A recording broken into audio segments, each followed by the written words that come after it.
Tila nag-showdown sa rally ang mga Marcos at Duterte nitong weekend. Kapansin-pansin ang pagdalo ng ilang politiko sa magkaiwalay na event. Nasa frontline ng balitang yan si Gio Robles. Kanino ka? Sa mga Duterte sa Davao City o mga Marcos sa Quirino Grandstand? Parehong libo-libo ang dumalo sa tapatang rally na yan. Sa Quirino Grandstand sa Maynila, nanguna si Pangulong Bongbong Marcos, kasama niya si First Lady Liza Araneta Marcos at anak nilang si Ilocos Norte 1st District Representative Sandro Marcos.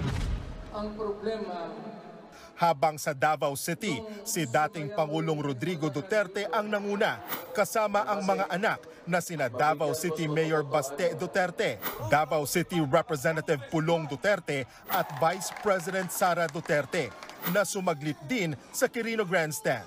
Lumulutang tuloy ang tanong, di na nga ba maitatagong nagkakabitak na ang unity?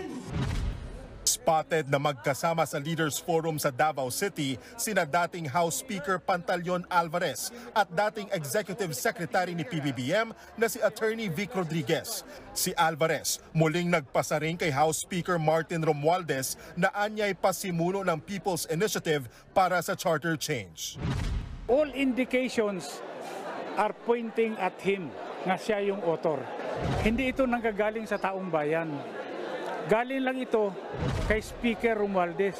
Hindi naman kaila sa lahat na itong si Romualdez talagang atat maging Pangulo ng Pilipinas. Sa isa namang bagong panayam kay Attorney Vic Rodriguez, giniit niyang imposibleng walang kumukumpas sa pagkalap ng mga perma. The House will not move on its own. Hindi gagalaw yung mga yan ng walang utos. Hindi gagalaw yung mga yan ng walang kumukumpas. Kung may dapat daw pumigil dito, walang iba yan kundi ang kasalukuyang Pangulo. Todo naman ang suporta ni House Speaker Romualdez sa kanyang pinsang si PBBM. Dumalo siya sa Bagong Pilipinas Kick-Off Rally. Nauna nang itinanggi ni Romualdez na siya ang nasa likod ng People's Initiative.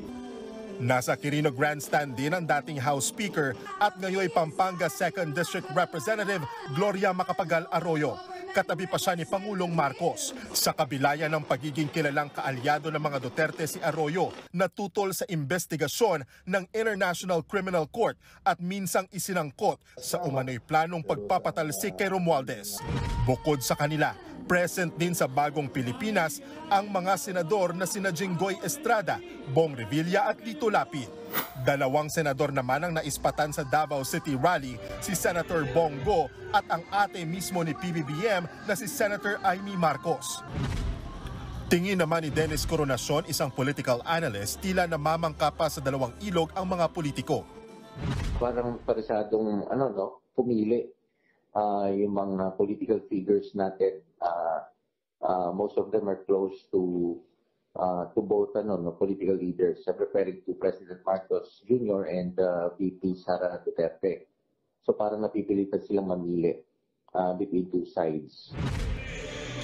Malinaw anyang lamat sa magkabilang panig. Gayunman, hindi pa huli ang lahat para ayusin ito.